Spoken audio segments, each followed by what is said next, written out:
네, 반갑습니다. 오늘은 황금의 나라 신라라고 하는 주제로 말씀을 드리도록 하겠습니다. 우리가 신라라고 하면 삼국시대 여러 나라 가운데 가장 존속 기간이 길었던 나라 가운데 하나입니다. 북쪽에 고구려, 또 중부지방의 백제, 남쪽에 신라와 가야가 있었는데요. 그 삼국시대 여러 나라 가운데 신라는 유독 약 1000년 정도 현재 경주의 왕도를 가지고 있었습니다. 근데 그 천년의 신라 가운데 약 150년 정도를 우리는 황금의 나라라고 이제 부르고 있습니다. 그래서 신라 황금의 나라라고 하는 게 과연 어떤 것인지, 신라에는 어떤 황금 또 황금 문화재가 있었는지를 오늘 좀 말씀을 드려보도록 하겠습니다. 자, 삼국 4기에 보면 신라는 기원전 1세기에 박혁거세 거서관이라고 하는 분이 신라를 건국했다고 알려져 있습니다. 그러나 많은 고고학자 또 역사학자들은 신라가 기원전 1세기에 건국되었다는 그 역사 기록을 믿지 않고 있어요.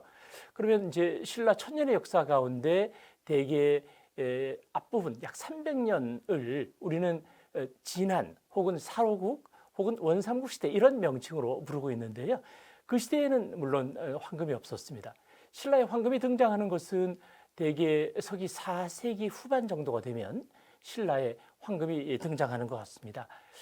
그래서 대개 우리 역사 기록에 본다면 삼국 사기에는 나오지 않습니다만 중국의 역사책인 삼국지 위서동의전에 따르면 구술을 선호한 시대가 있었습니다. 그 시대를 약 300년으로 보고 있는데요. 대개 역사 기록에 보면 구술을 보배로 여겨서 옷에 꿰매어 장식하거나 또 귀에 매단다 이런 기록이 있습니다. 근데 실제 서기 1세기에서 3세기까지 무덤을 발굴해 보면 그 속에서는 금 대신 유리제 구슬이나 수정제 구슬 그런 것들이 보통 출토되고 있습니다. 그래서 저도 이제 과거에는 황금의 나라 신라라고 할 때 천년 모두가 황금의 나라인 걸로 생각한 적이 있었어요. 그런데 이제 경주에서 발굴을 하거나 국립박물관에 근무할 때 유물을 정리하다 보니까 그 천년 가운데 신라 황금은 약 150년 정도 짧은 기간 동안 존재했다 이런 것을 알게 되었습니다. 그런데 당시 기록에 보면요, 물론 이제 삼국 사기나 삼국 유사에는 나오지 않습니다만 일본 서기의 기록에 따르면 신라를 눈부신 금과 은의 나라 이렇게 묘사하고 있습니다. 그 역사 기록을 잠깐 이제 보여드린다면 일본 서기에 보면 신공황후라고 하는 일본에서는 여걸로 칭해지고 있는데 신공황후가 섭정을 하던 시기에 왜가 신라를 공격하기 위해서 여러 가지 준비하는 기록들이 있습니다. 그 기록에 보면 신라를 굉장히 보물이 많은 나라다. 그리고 눈부신 금과 은 그리고 비단의 나라다 이렇게 표현을 하고 있습니다. 그래서 역사 기록에 등장하는 신라의 황금빛 이미지가 있습니다만 그것은 그냥 단순하게 기록이거니 이렇게 보통 생각을 해왔어요. 그리고 세월이 지나서 1921년에 우연하게 경주의 금관총이라고 하는 무덤에서 황금 문화재가 쏟아졌습니다. 그런데 이 금이라고 하는 것, 또 금은 보통 은, 구리하고 세트가 되어서 여러 가지 공예품들을 만들게 되거든요. 이 금, 은, 동이라고 하는 것은 사실 쉽게 구하기가 어렵습니다. 은은 상대적으로 되게 청동기 시대 이래로 많이 채광해서 재련해서 사용했습니다만 금이라고 하는 것은 그 가운데도 정말 구하기 어려워요. 그래서 금은 우리가 보통 요즘은 요즘 또 돈 이런 표현을 쓰나요? 그래서 몇십만 원 이렇게 하고 되게 어떤 경우에는 달러보다도 더 값어치가 있는 것으로 많이 이해하고 있습니다만 현대 채광 기술과 고대 채광 기술은 상당히 차이가 있습니다. 그래서 금은 보통 광산에서 캐는 산금이라고 하는 것이 있고요. 그다음에 하천에서 우리가 캐는 사금이 있을 수 있습니다. 저는 개인적으로 신라의 황금들은 대개 사금이 아니라 산금이라고 생각하는데요. 그 산에서 채광을 해서 다시 그것을 파쇄를 하게 됩니다. 파쇄를 한 다음에 우리가 손으로 금덩어리들을 좀 골라내게 되고요. 그것을 다시 재련을 하고 정련을 해야지만 퓨어 골드라고 하는 것이 나오게 돼요. 그러니까 개인이 금을 채취하고 하는 것은 거의 불가능했다고 보는 게 좋을 것 같습니다.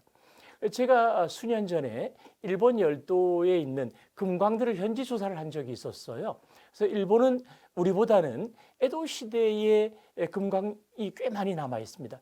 우리 전통 시대에 고려나 조선 시대 금광이 남아 있지 않은 데 비해서 일본은 에도 시대에 국가적으로 금을 채광하고 또 은을 채광했던 그런 유적들이 그대로 남아 있습니다. 그 가운데는 상당 부분이 세계유산으로 그 등재가 되었는데요. 그래서 제가 이제 그 유적들을 둘러보면서 야, 이 금이라고 하는 것이 정말 아주 정교한 시스템, 체제 그런 게 있지 않고서는 금을 만들기가 쉽지 않겠구나. 이제 그런 것을 알게 되었습니다. 그래서 역시 이제 금이 나는 곳, 금 광상이 물론 있어야 되겠는데 우리 전통 시대 여러 가지 기록이라든지 일제 강점기 이래에 우리나라 뭐 전역에 걸쳐서 금 광상 조사가 있었습니다. 그에 따르면 우리나라에는 금 광상은 상당히 많은 것으로 알려져 있습니다만 그 금 광상을 어떻게 캐서 또 재련을 해서 금을 만들었는지는 여전히 미스터리라고 할 수 있겠습니다. 그래서 일본에는 이제 일본에서 본다면 이제 서쪽이 되겠죠. 서북 쪽에 사도가시마라고 하는 섬이 있습니다. 그 섬에 가면 지금 보시는 것처럼 높은 산이 하나 있는데 산이 이렇게 중간이 절단이 되어 있어요. 저도 처음에 가보고 저게 왜 저렇게 되었을까라고 해서 자세히 살펴봤더니 에도 시대에 이제 금맥이 저기서 발견됐다고 해요. 그래서 금맥을 야금야금 계속 이렇게 파들어가다 보니까 지금은 저렇게 큰 산이 두 덩어리로 나누어지는 정도가 되었습니다. 아마도 신라의 경우도 뭔가 이런 금산이 있었을 것 같은데 그게 어디에 있었는지는 기록으로는 전혀 남아있지 않습니다. 그래서 이제 그 가운데 이제 금을 어떻게 만드는지를 제가 알기 위해서 가서 조사를 해봤더니 대개 서경 지금 보시는 이 사진처럼 서경에 보면 은흑이라고 해서 검은 부분이 있습니다. 저런 곳에 금, 은, 기타 다른 이제 광물질들이 같이 있어요.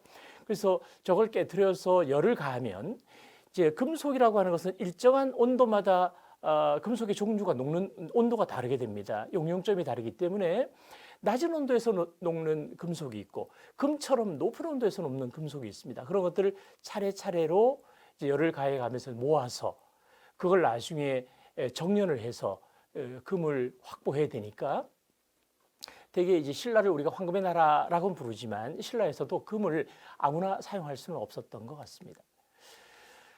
자, 이제 신라에서 이제 황금 문화가 등장하는 것은 고분의 등장과 같습니다. 이제 고분이라고 하는 것은 옛날 무덤 이런 뜻이고요. 그 고분들 가운데 거대한 무덤을 고총 그렇게 이제 부릅니다. 경주 시내를 하늘에서 바라본 장면인데요. 지금도 경주 시내에 가보면 엄청나게 큰 무덤들이 많습니다. 제가 1990년대에 이제 경주에서 경주박물관에서 근무를 하면서 시간이 날 때마다 경주 시내를 산책하기도 하고 또 답사를 했는데 제 눈을 사로잡았던 것이 바로 거대한 고총, 고분이었습니다. 고분의 규모는 대개 무덤 하나의 길이가 120m 정도 되니까 요즘은 아무리 잘 살고 또 지위가 높다고 하더라도 무덤의 길이가 아마 3m, 4m 넘기 어려울 것 같아요. 그죠? 그거의 수십 배의 무덤입니다.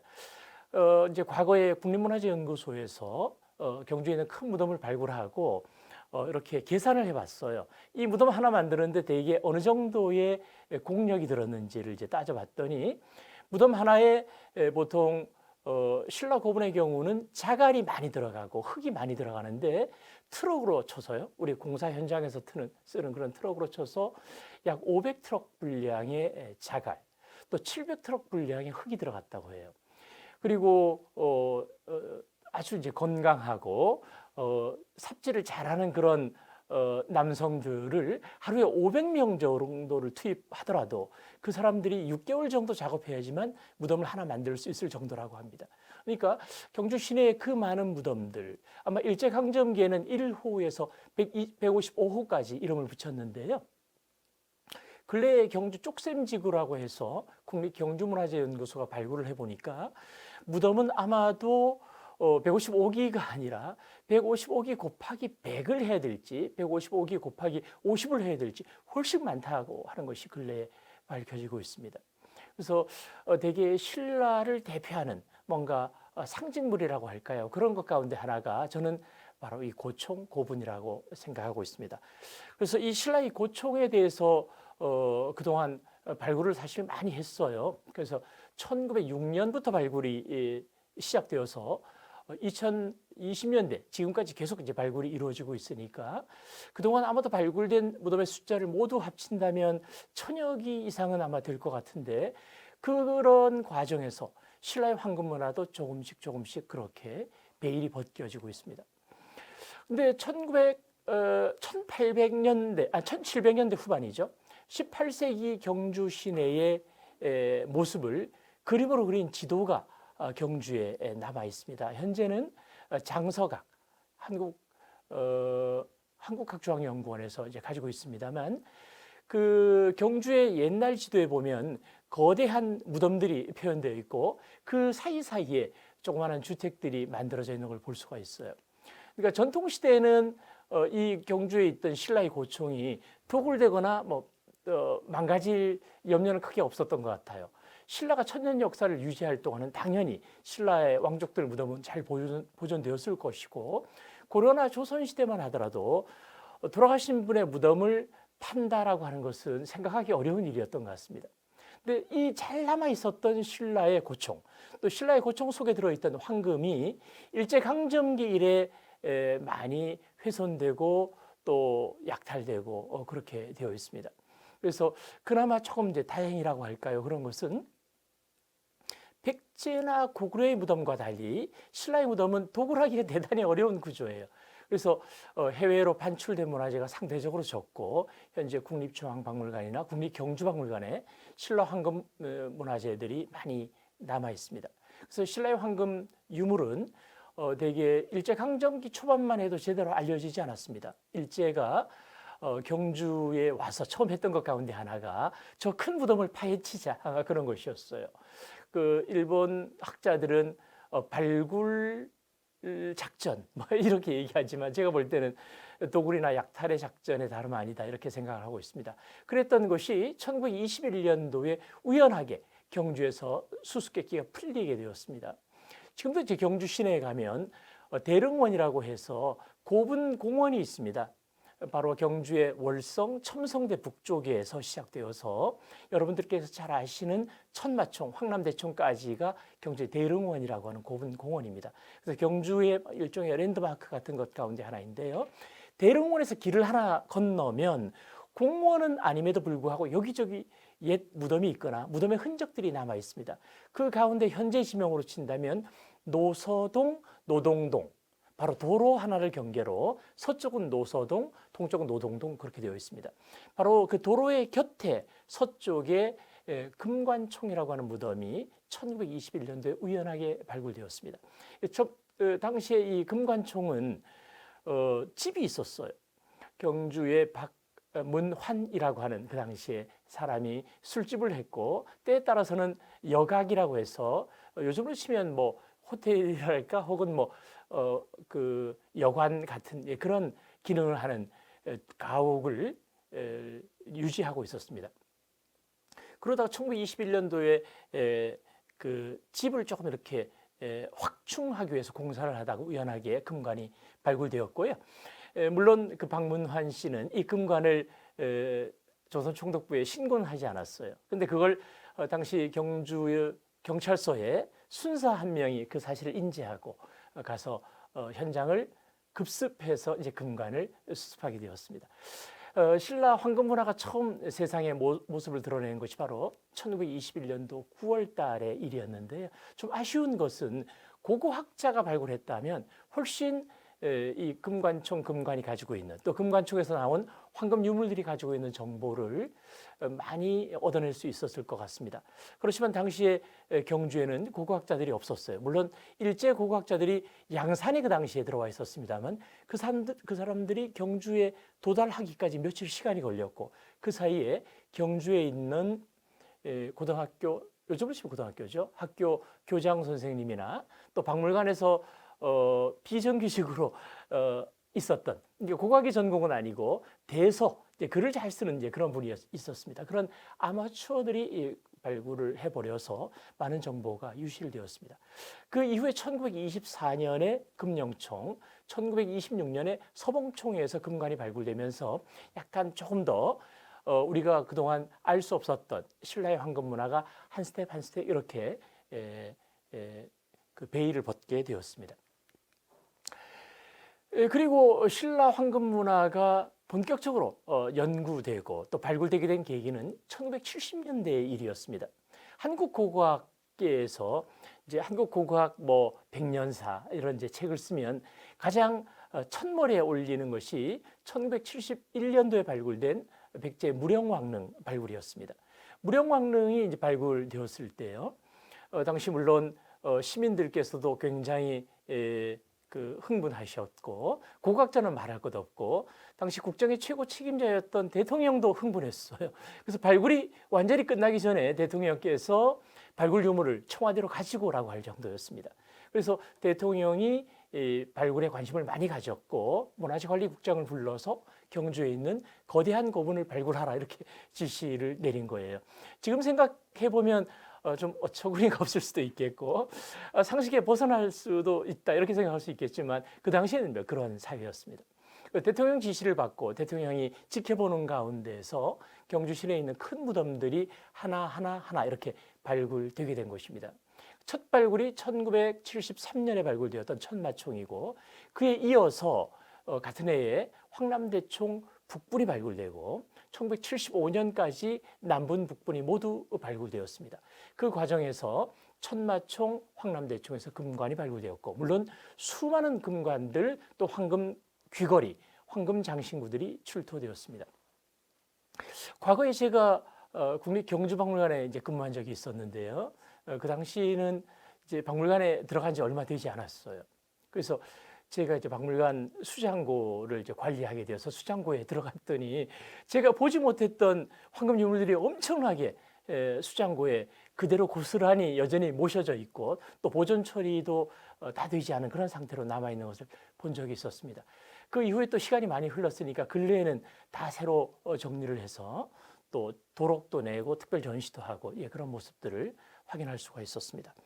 그래서 신라에는 그동안 이제 그 금관이 여러 점이 출토되었습니다. 우리가 신라의 황금 그러면 금관 이렇게 연상하잖아요. 신라의 금관은 1921년도에 금관총, 그다음에 24년도에 금령총, 26년도에 서봉총, 1973년도에 천마총, 75년도에 황남대총 북분 등 그동안 5점의 금관이 세상의 모습을 드러냈고요.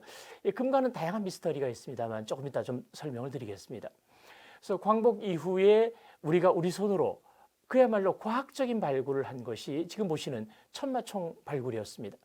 사실 천마총 발굴은 연습 삼아 발굴한 것이었어요. 청와대에서 발굴하라고 지시한 것은 가장 큰 무덤인 황남대총이었습니다만 당시에 우리 발굴 역량이랄까요? 고고학계 수준으로 그 큰 무덤을 발굴할 수는 없었습니다.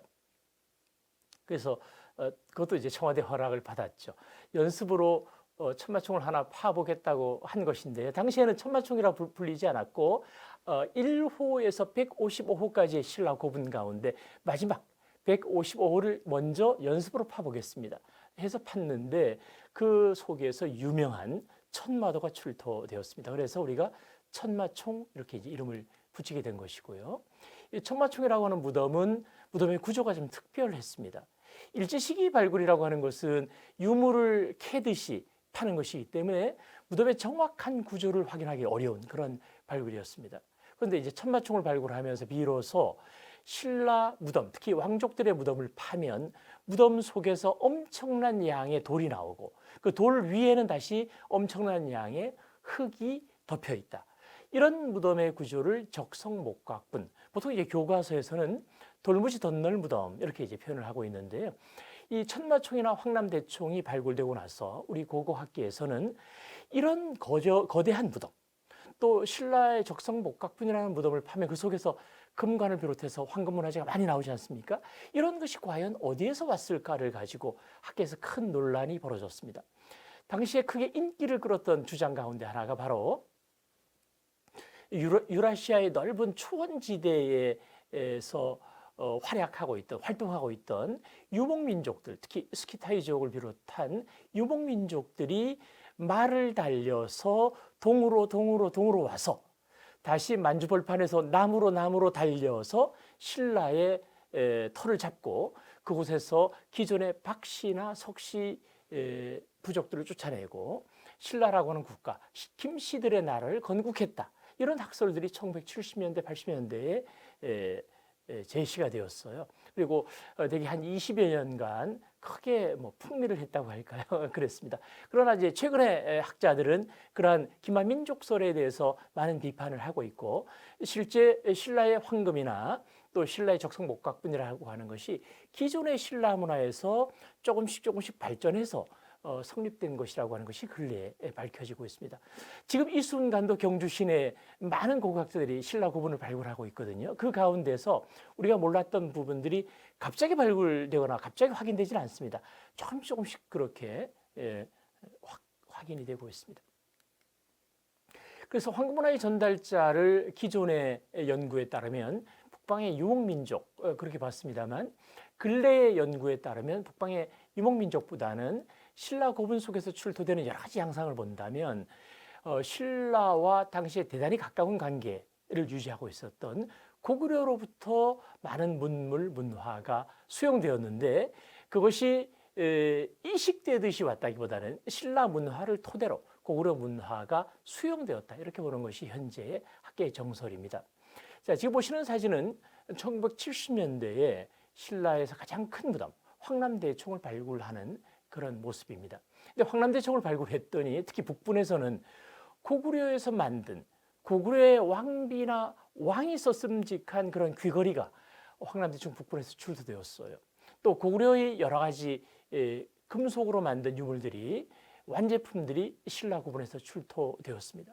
그래서 또 연구자들이 과연 이런 유물들이 왜 여기에 왔을까를 놓고 여러 가지 검토를 해보니까 그때 삼국사기 기록이 눈에 띄었습니다. 삼국사기의 대개 399년조의 기록에 보면 주목할 만한 기록이 있습니다. 당시의 신라를 백제, 가야, 일본 열도의 왜가 함께 공격하는 기록이 나옵니다. 신라는 외톨이였어요. 당시 동아시아, 특히 이제 한반도를 중심으로 본다면, 한반도와 그 주변을 중심으로 본다면 중국 남조, 백제, 가야, 일본 열도의 왜가 하나의 동맹국이 되었고요. 북방의 고구려와 남쪽의 신라가 동맹국이었어요. 그래서 남북축과 동서축이 대립하는 그러한 구도였습니다. 그럴 때 399년에 바로 이 동서축에 있는 여러 나라들이 연합군을 구성해서 경주를 공격했습니다. 그러니까 당시 전황이 굉장히 불리했어요. 신라 입장에서는 거의 신라의 국권이 상실될 그런 위기였고, 왕은 월성을 버리고 명활산성으로 급하게 도망을 할 수밖에 없었습니다. 거기서 신라의 왕이 고구려에 SOS를 쳤어요. 당시에 고구려 왕은 유명한 광개토 대왕이었습니다. 그래서 광개토 대왕이 군사 5만 명을 보냈는데요, 보병과 기병을 합쳐서 5만을 보냈습니다. 그런데 당시에 이 동아시아에서 본다면 고구려의 군사력이라고 하는 것은 굉장히 강했잖아요. 그래서 고구려군이 경주에 오니까 왜 가야 백제의 그 병사들, 군대는 거의 괴멸되다시피 했고, 쫓겨서 낙동강 너머로 피신했고, 또 고구려가 신라군과 연합해서 낙동강을 건너서 현재 경상남도 일대에 있었던 가야를 완전히 쑥대밭을 만들었습니다. 그래서 아마 그 당시부터 금관가야라고 하는 가야의 여러 맹주국 가운데 금관가야가 있었는데, 금관가야가 거의 멸망 직전까지 도달했던 것으로 보입니다. 어쨌든 신라의 황금 문화에 대해서는 바로 이 고구려에 대해서 주목할 수밖에 없겠다, 그런 생각이 들었고요. 대개 서기 400년부터 약 50년간 경주에 고구려군이 주둔하고 있었습니다. 현재 주한미군을 아마 생각하시면 좀 비슷하지 않을까 싶기도 하고요. 그런데 그 당시에 고구려군이라고 하는 것은 신라의 왕들을 교체하기도 했어요. 신라 왕 가운데 제대로 고구려의 말을 듣지 않을 경우에는 폐위시키거나 죽이기도 했었어요. 어쨌든 그 과정에서 고구려의 수많은 문물들이 신라로 전해졌고, 신라의 황금 문화도 고구려에서 신라로 전해진 고구려의 황금 문화가 토대가 되었다, 그렇게 볼 수가 있겠습니다. 자, 신라의 황금 문화 가운데 가장 전형적인 것은 이제 금관인데요. 금관에 대해서 조금 말씀을 드려보겠습니다. 저는 이제 과거에 신라의 금관에서 전공을 하기 이전에는 신라의 금관 그러면 당연히 왕관일 것으로 그렇게 생각을 했어요. 근데 제가 국립경주박물관에 근무할 때 저도 약간 이제 호기심이 많아서 신라의 금관을 쇼케이스에서 꺼내서 무게를 달아보고 또 일일이 체크를 해보고 싶은 그런 생각이 들었어요. 그래서 되게 박물관이 6시경에 이제 문을 닫으면 6시 반쯤에 금고에서 열쇠를 꺼내다가 쇼케이스 문을 열고 금관을 꺼내서 관찰하려고 했는데 금관을 꺼내기가 어려웠어요. 그 이유가 뭐냐면 금관이 워낙 약하게 만들어져 있기 때문에 금관을 들어서 옆으로 옮긴다는 것은 혼자 힘으로는 거의 불가능하다는 것을 알게 되었고요. 또 제가 이제 금관을 이제 한번 들어본 적이 있는데 제자리에서 금관이 굉장히 무겁다는 것을 알게 되었어요. 그래서 제가 나중에 무게를 달아본 결과 금관 가운데 무거운 것은 1kg이 넘는 게 있어요. 그러니까 제가 당시 의문이 이렇게 무거운 금관을 아무리 왕이라고 하더라도 머리에 쓸 수 있을까? 이렇게 약한 금관을 쓰고 일상생활을 할 수 있을까? 그런 생각이 들었습니다. 그래서 제가 작전을 바꿨어요. 금관을 쇼케이스 안에 놓아두고 거기서 사진을 찍거나 그림을 그리거나 또 금관에 달려있는 여러 가지 장식의 숫자를 헤아려 보거나 그렇게 하기로 했습니다. 그래서 요모조모 금관을 따져보고 그림을 그리다 보니까 금관이 너무 못 만들어진 것이다 이런 생각을 했어요. 제가 그동안 그 이전 금관을 자세히 보기 이전에는 주로 금 귀걸이에 관심이 있어서 신라 금 귀걸이에 대해서 연구를 하고 논문도 쓰고 책도 쓰고 이렇게 한 적이 있었는데 신라의 금 귀걸이는 정말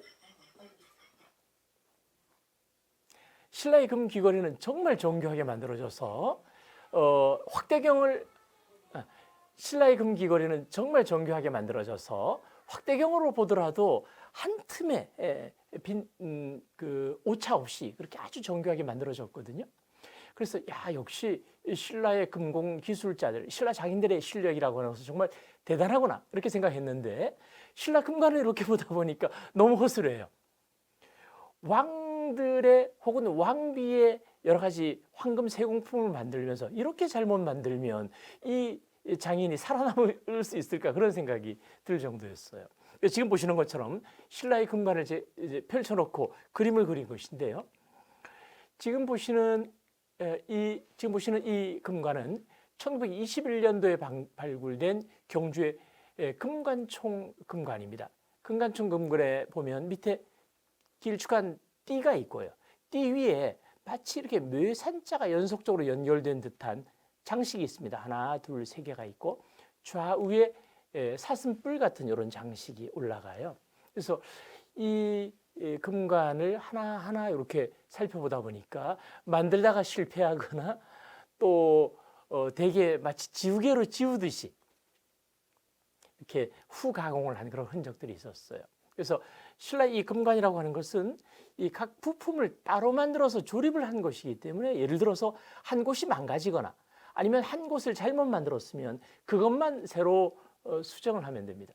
그리고 금이라고 하는 것은 두드리고 녹여서 다시 하면 손실되는 부분이 많지는 않습니다. 그럼에도 불구하고 잘못 만든 거예요. 그래서 저는 어떻게 생각했냐면 혹시 이 금관이 장례용품이 아닐까 그런 생각을 한 것입니다.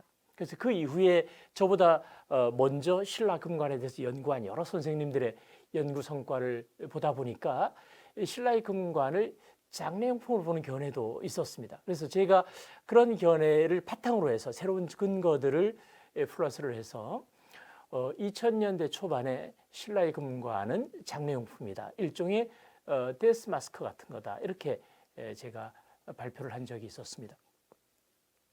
물론 지금도 여전히 저의 그런 견해에 대해서 비판을 하는 분들도 상당히 많이 있고요. 물론 동조하는 분들도 있습니다. 제가 신라의 금관을 조금 자세히 본 것인데요. 경주의 금관총에서 출토된 금관이 되겠습니다. 금관을 정면에서 본 모습은 이렇습니다. 만약에 금관을 착장했다면 이런 모습이 되겠고요. 금관을 속에서 보면 저런 모습입니다.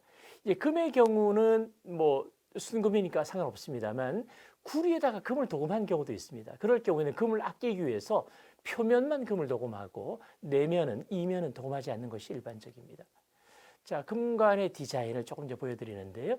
신라의 금관도 되게 5점의 금관이 있습니다만 그게 동시에 만들어진 것은 아니고 제가 볼 때는 약 150년 사이에 혹은 뭐 조금 좁혀본다면 한 120년 정도 사이에 대개 5점의 금관이 만들어졌는데요.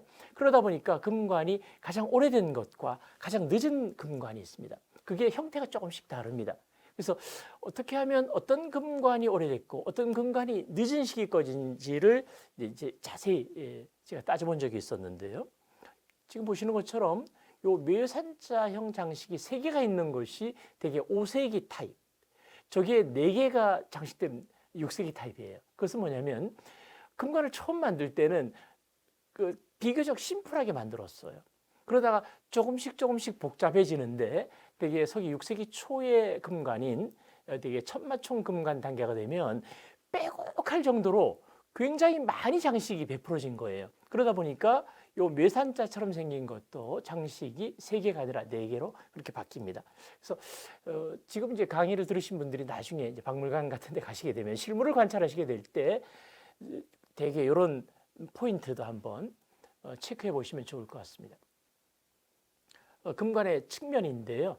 저는 이것을 뭐 사슴뿔 모양이라고 생각하는데 또 어떤 학자들은 나무 가지 모양이라고도 물론 보고 있습니다. 그래서 저도 이제 오랫동안 왜 신라 금관에 나무 가지 혹은 사슴뿔이 있는지에 대해서 검토를 해보았는데 역시 제가 그런 것까지 밝히기가 쉽지 않았어요. 그런 부분에 대해서는 인류학을 하시는 분들이나 민속학을 하시는 분들께서 연구 성과를 많이 내주셨는데요. 그분들의 연구 성과를 조금 소개해 드린다면 대개 이제 이런 금관의 원형이랄까 모티브 같은 것들은 시베리아 쪽에 살던 유목민족들에서 찾아볼 수 있어요.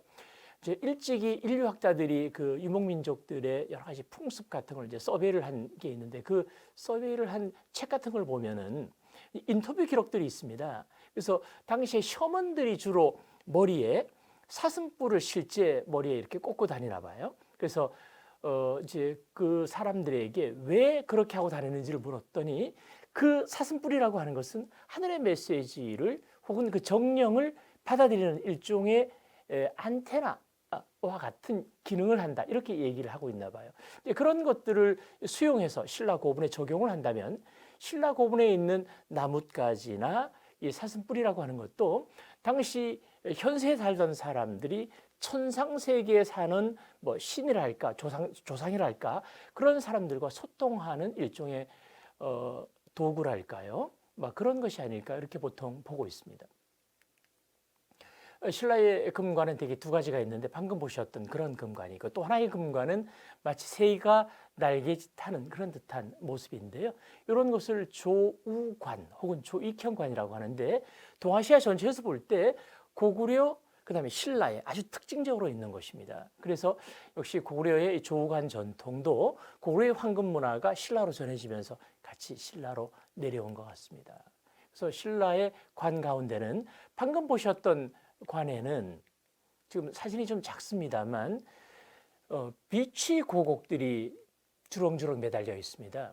그래서 현재 국내에서는 아주 좋은 비취 고곡 산지가 확인되지 않았습니다만 일본 열도에는 니가타현 같은 곳에 가면 좋은 비취 산지가 있어요. 그래서 근래 우리 학교에서는 이 비취는 일본 열도산이다 이런 견해들도 나오고 있습니다만 신라의 5점의 금관 가운데 유독 금령총 금관에는 고곡이 달려있지 않습니다. 그래서 그 이유에 대해서도 역시 저도 고민을 좀 해보고 있고 학교에서도 고민을 하고 있는데 아마도 이 금령총 금관의 주인공이 어린 나이에 세상을 떴기 때문에 그렇지 않을까.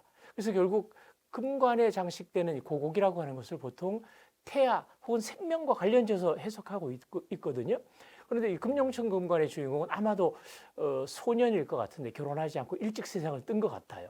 그래서 아직 정확하게 무엇이다 이렇게 말씀드릴 수는 없습니다만 금령총 금관에 고곡이 달리지 않은 이유가 아마도 그 금관 주인공이 결혼하지 않고 또 그렇기 때문에 뭐 아이를 가지지 않았던 뭐 그런 것과 연결 지우는 견해도 있습니다. 조금 자세히 봤는데 금 색깔만으로 있는 금관 또 금관에 그 비취가 여기저기 장식되는 게 이 미감이 조금 다릅니다. 그래서 나머지 4점과 이 금령총은 좀 차이가 있습니다. 신라의 금관 가운데 유독 특별하게 새가 장식된 것이 있어요. 그것이 바로 서봉청 금관입니다. 그래서 1926년도에 이 서봉천 금관이 발굴되었을 때 당시 발굴했던 조선총독부의 직원들 그리고 교토대학에서 왔던 하마다 고사쿠라는 고고학자 그다음에 하마다 고사쿠가 안내해서 온 스웨덴의 구스타프 아돌프 6세라고 하는 황태자 그런 사람들이 같이 이름을 이제 서봉총이라고 지었는데 그때 바로 이 봉황의 봉자를 따서 서봉총 서는 스웨덴 서전이라고 하는 뜻이었습니다. 다음은 광복 이후에 발굴한 천마총 신라에서 가장 화려한 금관이 되겠고요. 대개 이제 1kg가 좀 넘는 무게가 되겠습니다. 자, 지금 보여드리는 것은 신라의 금관을 발굴하면 대개 이런 모습으로 금관이 출토되고 있습니다. 금관의 위가 이렇게 뾰족하게 되어 있고요. 금관이 삼각형으로 출토되고 있고 아까 보셨던 그 금관이 이 장식들이 고추 서 있는 것과는 완전히 다른 그런 모습으로 발굴되고 있습니다.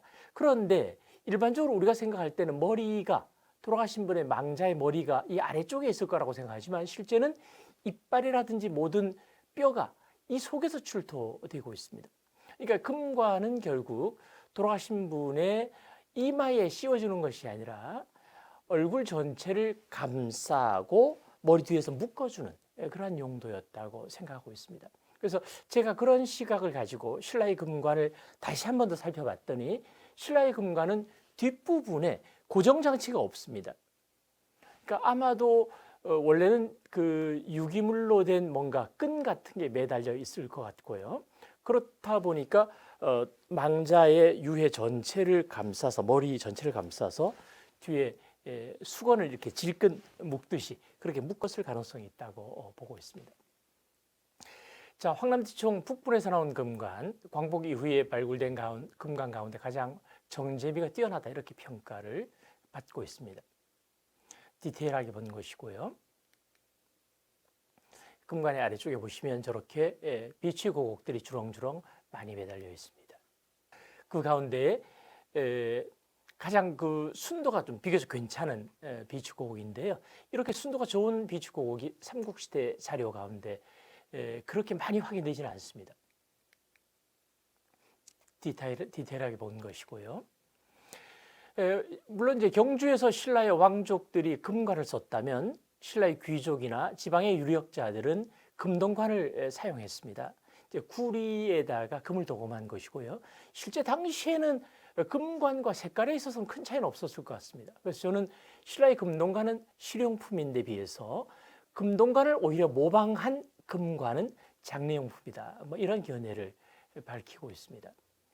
신라의 황금문화 가운데는 물론 이제 금관 이외에는 대부분의 경우는 실용품이라고 생각하고 있습니다. 그 가운데 가장 화려한 것은 귀걸이가 되겠습니다. 신라의 귀걸이 가운데 가장 대표적인 사례를 제가 세 세트를 한번 보여드리는 것인데요. 이 세 세트 가운데 한 점은 국보, 한 점은 보물, 한 점은 지정문화재가 아닙니다. 그래서 보통 제가 어디 강의할 때 이렇게 퀴즈를 내보면 국보가 어느 것인가요? 이렇게 여쭤보면 되게 왼쪽에 있는 귀걸이를 고르고 있습니다. 크니까 당연히 국보겠지. 물론 그렇게 생각을 하고 있는데 제가 이제 그렇게 한 것도 있습니다. 신라의 국보 귀걸이는 유일하게 이거 한 점이 되겠습니다. 제가 이제 과거에 신라의 귀걸이를 모두 다 모아서 특별 전시를 한 적이 있었어요. 그때 이렇게 헤아려 보니까 약 1000세트 정도가 되는 것 같습니다. 그러니까 지금은 조금 더 늘었겠습니다만 그 가운데 국보가 한 세트밖에 없다는 것은 정말 특이하잖아요. 그렇죠? 백제의 경우는 국보가 좀 더 많습니다. 무령왕릉에서 출토된 귀걸이가 대개 이제 국보로 지정되어 있는데요. 지금 보시는 것처럼 신라의 귀걸이는 고리가 저렇게 굵어요. 그래서 어디 가시더라도 신라의 귀걸이, 백제의 귀걸이, 가야의 귀걸이가 섞여 있을 때 야, 이게 어디 것인가 궁금하시면 고리가 굵은지 가는지를 보시면 됩니다. 고리가 굵다면 고구려 것이거나 신라 것입니다. 백제나 가야는 굵은 고리 귀걸이가 없기 때문입니다. 그런데 고구려 것에 비해서 신라 것은 훨씬 화려하고 복잡합니다. 그래서 조금 더 디테일하게 본 것인데요. 이 귀걸이는 일제강점기에 경주의 보문동, 그 당시 보문리, 현재는 보문동이고요. 부부총이라고 하는 무덤에서 발굴되었습니다. 다행히도 신라 고분의 경우는요, 무덤 위에 엄청나게 많은 자갈, 그 다음에 흙이 들어가잖아요. 그런데 세월이 지나면서 그 자갈이 모두 무덤으로 쏟아져 내리게 됩니다. 그래서 적성목각분이라고 하는 무덤 속에서 출토되는 귀걸이는 찌그러진 것들이 대부분이에요. 근데 이 국보 귀걸이는 상태가 완벽하지 않습니까? 그 이유는 신라에서 가장 오래된 돌방 무덤, 석실묘에서 출토되었기 때문입니다. 석실묘는 돌로 된 방이기 때문에 그 방 속에는 도굴되지 않거나 발굴되지 않는다면 그 상태로 그대로 계속 오랫동안 유지가 되는 것입니다. 그러니까 무덤에 묻힌 지 약 1400년 정도 있다가 1918년에 우연하게 발굴된 것이기 때문에 이렇게 좋은 상태가 유지가 된 것입니다. 근데 이 귀걸이는 신라 최전성기, 신라 황금문화 가운데 최전성기의 작품이 되겠습니다. 이 표면에 보시면 오돌토돌하게 여러 가지 금 알갱이들이 붙어 있어요. 그래서 고대의 장인들은 자신들의 귀금속 만드는 기술을 보여주는 여러 가지 바로 밑에랄까 척도로 이 누금세공 기법이라고 하는 것을 활용했습니다. 이것도 어떻게 하냐면 고대의 장인들은 금실에 굵기는 자유자재로 바꿀 수가 있습니다. 그런 도구를 이용해서 금실을 가늘게 만들고 그걸 떡갈에 떡을 썰듯이 이렇게 썰어냅니다. 썰어내서 열을 가하면 동글동글한 금 알갱이가 되고 그 금 알갱이를 물에 빠뜨려서 냉각을 시키게 되면 작은 금구슬이 만들어지게 됩니다. 그런 금구슬을 이 귀걸이의 표면에 하나하나 이렇게 붙인 것입니다. 지금 이 귀걸이의 전체 높이가, 길이가 10cm밖에 안 되는데요. 여기에 엄청나게 많은 금구슬이 실제 붙어 있습니다.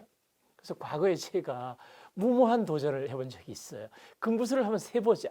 그래서 메모를 하면서 칼라링을 하면서 셌는데 결국은 제 지구력이 부족한 것도 있고 정확하게 세진 못했습니다. 그래서 제가 실패한 것을 한국 조폐공사에 있는 선생님들이 이걸 새로 센 적이 있었습니다. 어떻게 셌느냐? 조폐공사에서 이 귀걸이를 문화상품으로 만들었습니다. 은에다가 금을 도금해서 만들었는데 한 세트에 1,800만 원 정도를 아마 팔았는데 몇 년 동안 3세트 팔았다는 그런 얘기를 들었습니다. 어쨌든 그분들이 스캔을 해가지고 다 이렇게 체크를 해봤더니 알갱이가 5천 알갱이 이상 나왔습니다. 그러니까 당시 신라의 장인은 얼마나 힘들었을까요, 그죠? 지금처럼 기술이 발달하지 않은 상태에서 둥근 라운드가 지어 있는 금 귀걸이 표면에 하나하나 5천 알 이상의 금 알갱이를 붙인 것이죠. 그래서 이제 확대를 해서 보면 약간 실수도 있습니다만 실제 우리가 육안으로 볼 때는 실수한 부분을 찾을 수 없을 정도로 대단히 정교한 작품이 되겠습니다. 자, 이것은 방금 보셨던 것보다는 조금 이제 수준이 떨어지는 것입니다만 양산의 금조총이라고 하는 고분에서 출토된 신라의 전형적인 태환 이식이 되겠습니다. 디테일하게 봤고요. 만드는 방법은 다릅니다만 이 경우도 상당히 정교한 기술이 구사가 된 것입니다. 측면에서 보았습니다. 신라의 이 금관 또 금 귀걸이들은요 어떤 조명하에서 보느냐에 따라서 느낌이 상당히 다릅니다.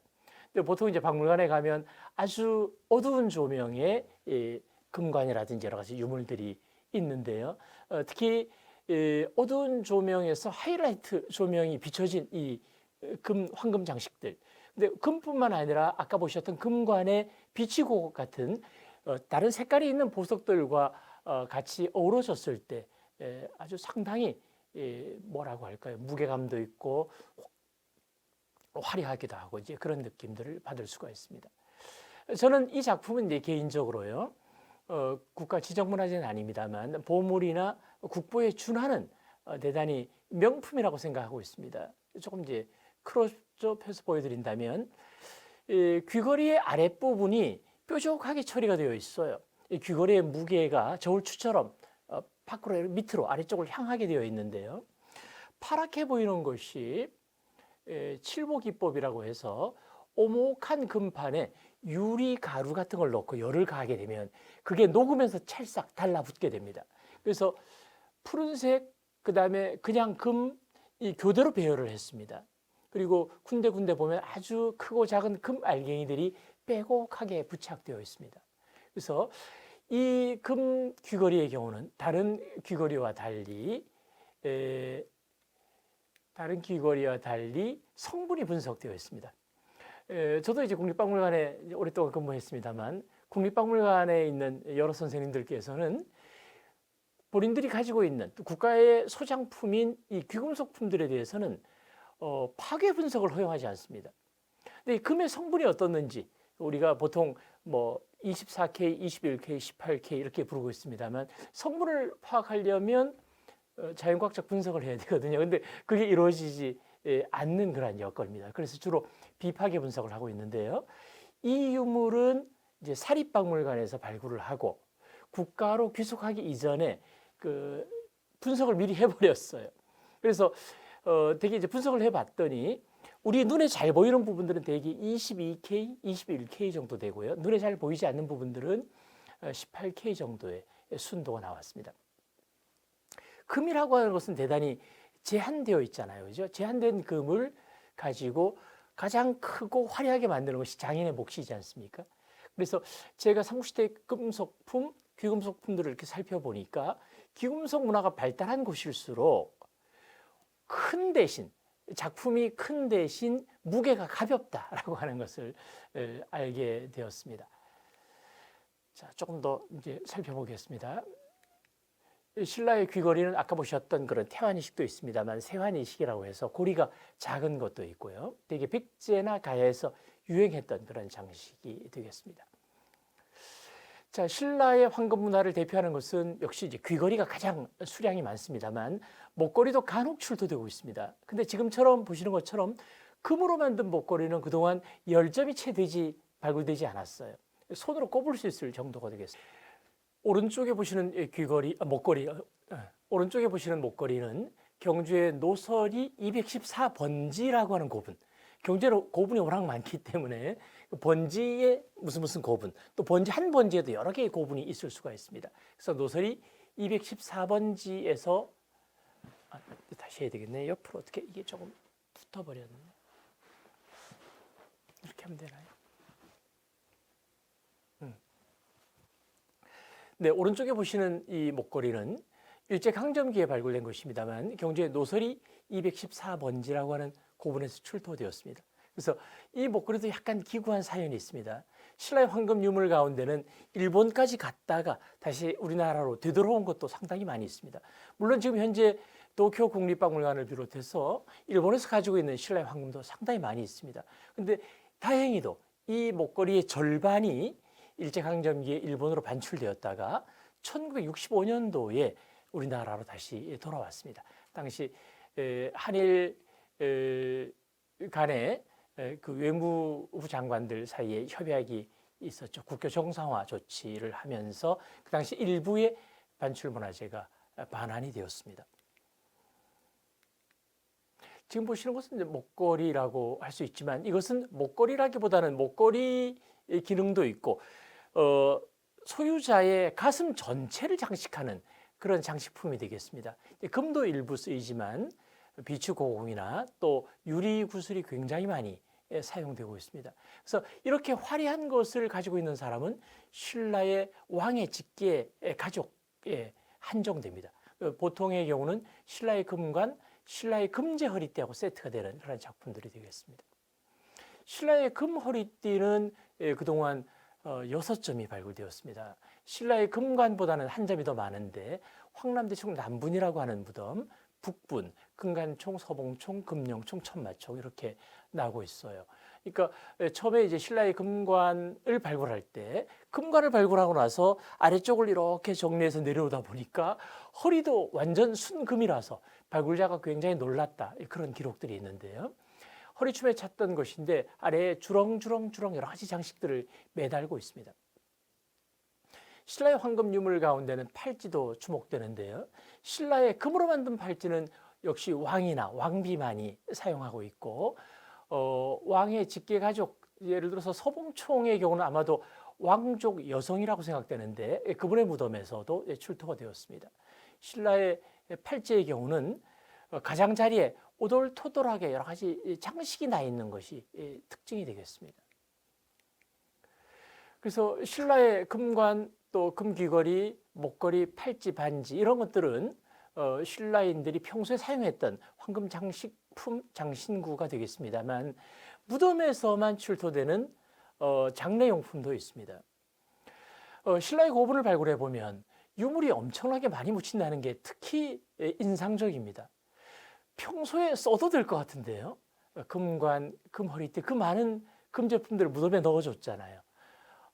돌아가신 분의 유해에 착장시키기도 하고 또 그 사람이 앞으로 저 세상 가서 쓰라고 해서 많은 물품들을 넣어주고 심지어는 사람들까지 죽여서 무덤에 넣고 있습니다. 그래서 그게 현대적인 입장에서는 이해하기 어렵습니다만 당시에 여러 가지 기록들을 찾아보면 그 당시 사람들 입장에서는 그게 오히려 당연하다고 생각했는지도 모르겠어요. 그래서 신라뿐만 아니라 고구려 백제 가야 삼국시대 사람들은 이승과 저승이 바로 이어진다고 생각했습니다. 그것을 계세사상이라고 하는데 바로 그런 차원에서 신라의 황금 유물들이 무덤 속에 들어갔고 신라의 경우는 특히 무덤의 구조가 도굴되기 어려운 그런 특별한 적성 목각분이라고 하는 구조였기 때문에 지금까지 남아있는 것입니다. 그런데 그 가운데 돌아가신 사람의 발에 신겨서 넣거나 혹은 발 주변에 별도의 시설물을 만들어서 모셔 놓듯이 잘 이렇게 금동 신발을 놓아둔 모습들이 확인되고 있습니다. 백제의 경우는 금동 신발 안에서 실제 망자의 뼈 같은 게 발굴되고 있기 때문에 신라의 경우도 백제의 사례에서 유추한다면 실제 발에다 신겼을 가능성이 대단히 높다 이렇게 보고 있습니다. 그런데 신발의 사이즈가 굉장히 큰 게 특징적입니다. 큰 신발의 경우는 360mm 정도 되고요. 작다고 하더라도 300mm 이상이에요. 그러니까 평소에 신기는 어렵고 망자가 아마도 저 세상을 가는 과정에서 이 신발을 신고 가야 된다는 뭔가 생각이 있지 않았나 그런 생각을 하고 있어요. 또 어떤 분들은 도교와 연결 지어서 신선이 되려면 반드시 이런 금동 신발을 신어야지만 신선이 된다. 이런 의식이 있었다고 보기도 합니다. 신라의 금동 신발 가운데 가장 정교한 사례인데요. 1924년도에 경주 시내 식리총이라고 하는 고분에서 발굴된 것인데 신발 바닥만 지금 보여드리고 있습니다만 신발 바닥에 뭐 새, 그다음에 얼굴은 사람이고 몸은 새인 경우도 있고요. 연꽃, 다양한 조각품들, 다양한 도안들이 조각되어 있습니다. 그래서 이건 아마 저는 개인적으로는 백제에서 만들어진 것이 신라까지 전해져서 신라 무덤에 들어갔다고 생각하고 있습니다만 화려함이라고 하는 측면에서는 신라의 황금이 그 동아시아에서 으뜸인데 비해서 뭐라고 할까요? 문양의 정교함 그런 것은 백제가 가장 뛰어나지 않나 저는 그렇게 생각을 하고 있습니다. 그래서 신라의 경우는 이 황금 문화 가운데 대부분의 경우는 황금 장신구가 주류를 이룹니다만 많지는 않은데 황남대청 북부에서 출토되는 유물들을 본다면 많지는 않습니다만 신라 고분 속에서는 금으로 만든 그릇도 출토되고 있습니다. 그러니까 일반 백성들의 경우는 당연히 토기를 썼죠. 근데 이 금으로 만든 그릇이 신라 토기하고 똑같이 생겼어요. 그것은 뭐냐면 신라 토기는 백제 토기, 가야 토기, 고구려 토기하고는 완전히 다르거든요.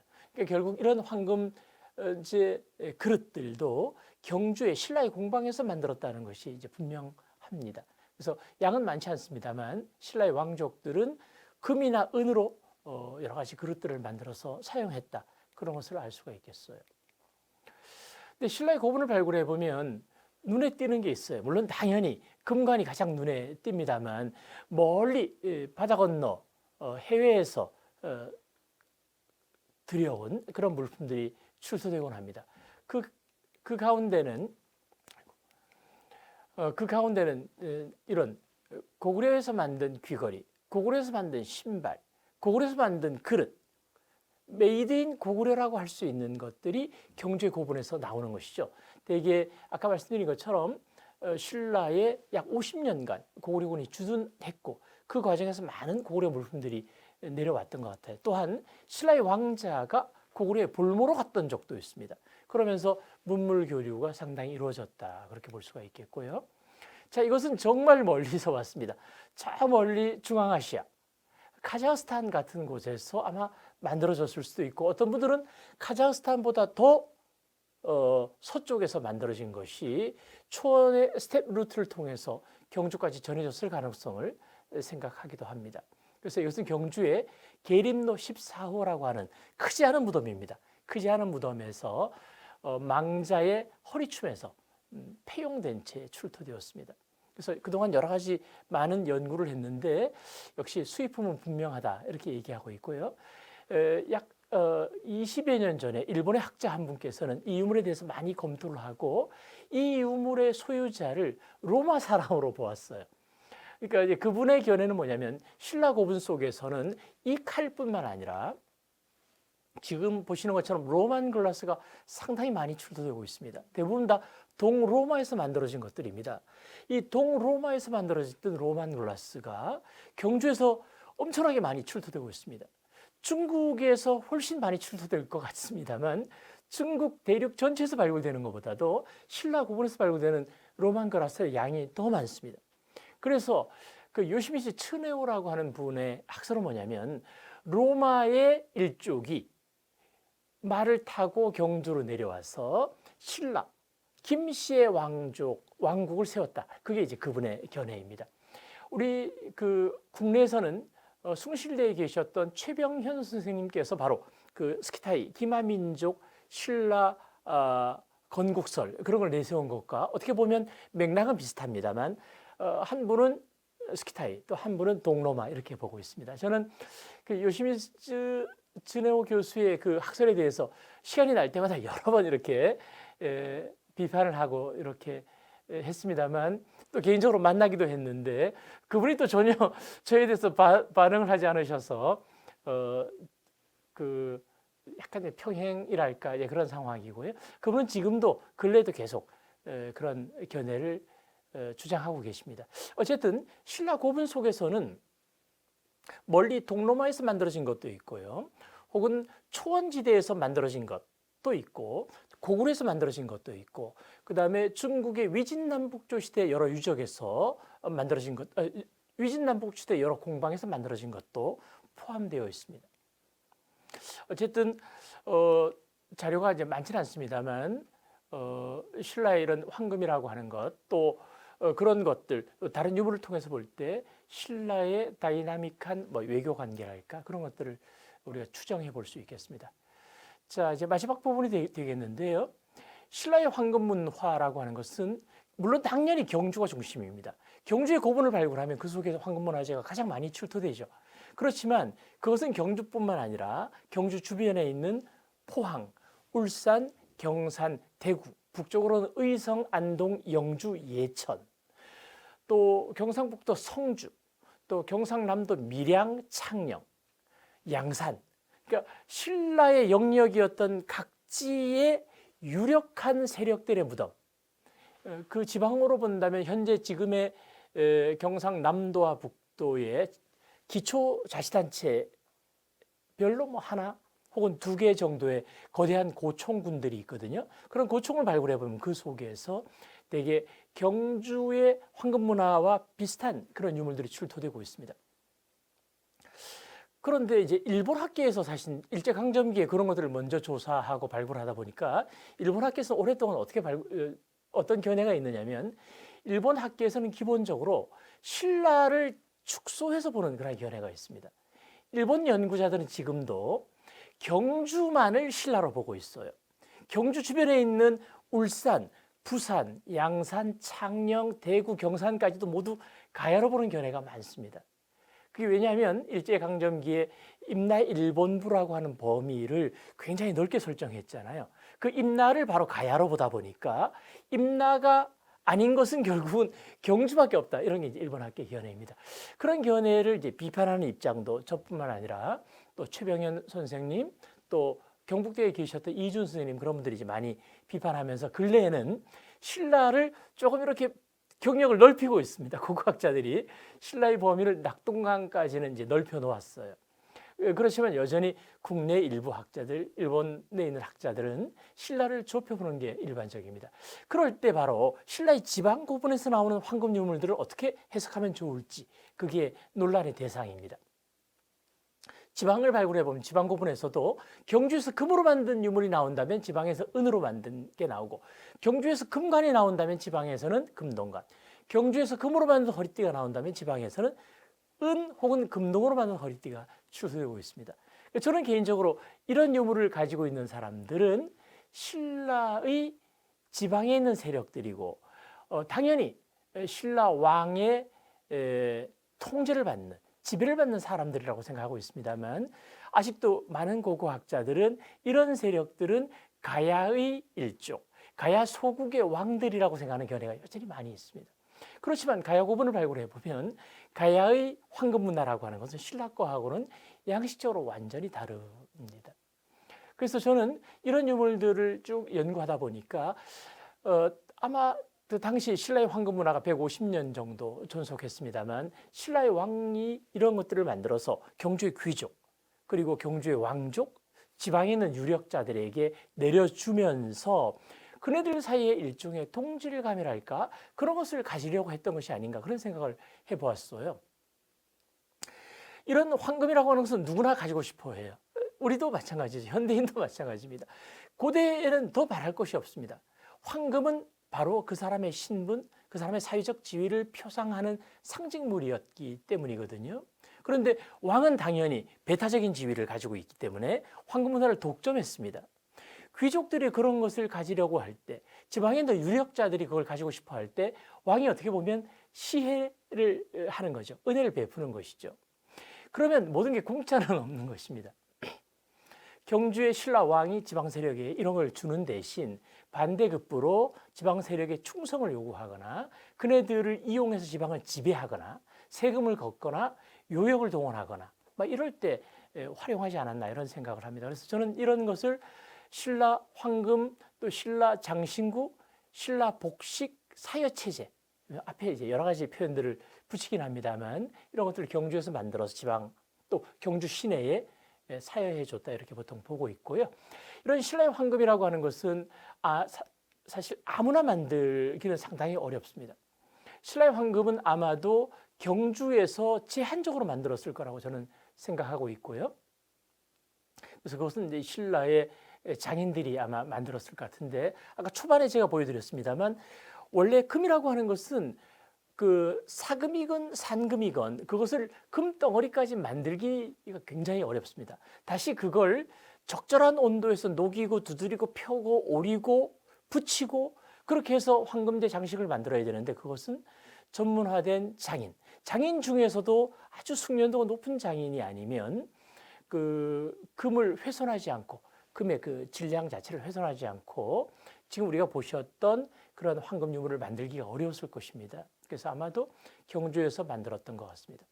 근데 이 문화라고 하는 것은 세월이 지나면 조금씩 이렇게 발전할 수밖에 없잖아요. 그런데 이 황금문화라고 하는 것은 어느 날 갑자기 사라져 버렸습니다. 신라의 고분에서 더 이상 신라 황금이 나오지가 않습니다. 그래서 그 이유가 무엇인지 그게 좀 문제예요. 황금을 쓰던 사람들이 갑자기 사라진 것은 아니기 때문이죠. 대개 신라에서 황금 문화가 사라지는 그 시점이 되면 신라에서는 불교를 공인하게 되고 여기저기 절이 많이 만들어지는 그 시대입니다. 그리고 왕의 경우도 자신의 칭호를 이전에는 마립간, 여러 칸 중에 우두머리 이렇게 쓰다가 6세기 전반대부터는 왕이라고 이름을 바꾸게 됩니다. 그리고 모든 국가의 통치 시스템을 율령이라고 하는 법에 의해서 재편하고 그 법을 통해서 관철하는 그런 모습들이 보이거든요. 그런 새로운 시대가 도래하면서 신라의 황금 문화가 무덤에서는 사라집니다. 무덤에서는 사라집니다만 그 황금 문화가 간헐적으로 사찰 유적에서 발굴되고 있습니다. 유명한 경주의 가문사지 유명하죠. 그다음에 황룡사, 그런 곳에 탑지를 발굴해 보면 부처님의 사리를 장엄했던 여러 가지 사리 장엄구, 또 사리 공양품들이 출토되고 있습니다만, 지금 보시는 것처럼 가문사지 동탑에서 나온 사리 장엄구가 되겠는데요. 이렇게 신라의 정교한 황금 제작 기술은 그대로 남아 있습니다만 더 이상 일반 기본적인 그 일상 장신구라든지 생활용품을 만들 때는 황금이 쓰이지 않게 됩니다. 자, 그래서 오늘 강의한 내용들을 조금 한번 정리해 보도록 하겠습니다. 신라에는 우리 신라 천년의 역사라고 하지만 그 가운데 신라의 왕을 마립간이라고 불렀던 시대, 약 150년 동안 신라에는 황금문화라고 하는 게 있었습니다. 그래서 눈이 번쩍번쩍한 것이죠. 그렇지만 신라가 패망하고 난 이후 오랫동안 신라의 황금문화가 있었는지조차 알 수 없었어요. 그랬던 것이 일제강점기 이래 신라 고분들이 발굴되면서 서서히 베일을 벗게 되었습니다. 그래서 그 이후에 신라뿐만 아니라 고구려 백제 가야까지도 황금문화가 현재 많이 조사가 되었습니다만 비교해 볼 때 신라의 황금문화라고 하는 것은 주변국 황금문화하고 비교할 수 없을 정도로 우선 수량이 많고 화려한 것이 특징이 되겠습니다. 그래서 이 신라의 황금문화가 대개 서기 4세기 후반에 갑작스럽게 신라에 등장했다가 6세기 중엽경에 또 갑자기 사라지는 것이에요. 바로 이 150년간이 신라사 전체에서 볼 때는 하나의 수수께끼와도 같은 시대이고 신라라고 하는 국가가 팽창 성장을 거듭하던 그러한 시대였습니다. 그래서 결국 신라가 6세기 초가 되면 덕업일신 망나사방이라고 해서 한강변이라든지 저기 동해안 위 현재 강릉 양양 혹은 그 북쪽까지 영역을 확장하지 않습니까? 바로 그러한 신라가 만들어지기 직전 단계에 폭발하기 직전 안에서 용광로처럼 부글부글 끓던 그러한 시대, 신라 최전성기를 준비하던 그러한 시대, 그 시대가 바로 마립간 시대고 그 시대를 표상하는 것이 바로 적성목각분이라고 하는 고총 속에서 발굴된 바로 그 황금문화가 되겠습니다. 다만 그 황금문화가 어디에서 왔는지는 아직도 여전히 논란 중인데요. 아마 현재까지 연구에 따르면 초원 유라시아를 통해서 여러 가지 황금문화의 인자들, 완제품이 바로 왔다기보다는 그런 인자들이 고구려까지 전해졌고 직접적으로는 고구려의 황금문화가 신라로 전해졌다. 그렇게 보는 것이 일반적인 것 같습니다. 네, 좀 두서가 없었습니다만 이것으로 강의를 마치겠습니다. 여러분 감사합니다.